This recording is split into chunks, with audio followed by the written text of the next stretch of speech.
প্রথমেই বলে দিই গলার অবস্থা ভীষণ খারাপ, জানি না ভয়েসটা কেমন হবে। তো চলো আজকে তোমাদের সাথে চড়কের উপর থেকে ঝাঁপে পড়াটা শেয়ার করছি।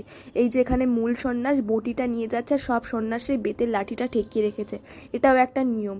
তো প্রথমে মূল সন্ন্যাসীর উপর থেকে ওই নিচে যে বটিটা পাতা থাকবে সেই বটিটার উপরে পড়তে হবে। আর এখানে সবাই ফল নিয়ে এসেছে কারণ সন্ন্যাসকে দেবে বলে। আর বাবাকেও কিন্তু বাইরেই রাখা হয়েছে, কারণ সবার যেহেতু ভয় লাগে তাই নিচের দিকে না তাকিয়ে বাবার দিকে তাকালে অতটা ভয় লাগবে না। আর এই যে ফলগুলো সবাই সন্ন্যাসের ওই ঝাঁকার মধ্যে দেবে, আর সন্ন্যাস উপর থেকে গিয়ে সেটা আবার হরিলুটের মতো ছড়িয়ে দেবে। আমরাও ফল নিয়ে গেছিলাম কারণ বাবা মা ভাই সন্ন্যাস হয়েছে তো তাই জন্য। আর এই যে এই ফলগুলো সবাই কিন্তু ক্যাচ করে, এর মধ্যে ডাব, তরমুজ, আমরা একটা তরমুজ পেয়েছিলাম, অনেক কিছু থাকে। তারপরে এই সব কিছু ছড়ানো হয়ে গেলে সন্ন্যাস হচ্ছে চরণামৃতটা খাবে, তারপরে উপর থেকে দেখতে পাচ্ছি এই যে বটি, এই বটির উপর ঝাঁপ দেবে। চড়কের পার্ট 4ও আসবে, তাই চ্যানেলটাকে সাবস্ক্রাইব করো, ভিডিওটাকে লাইক করো।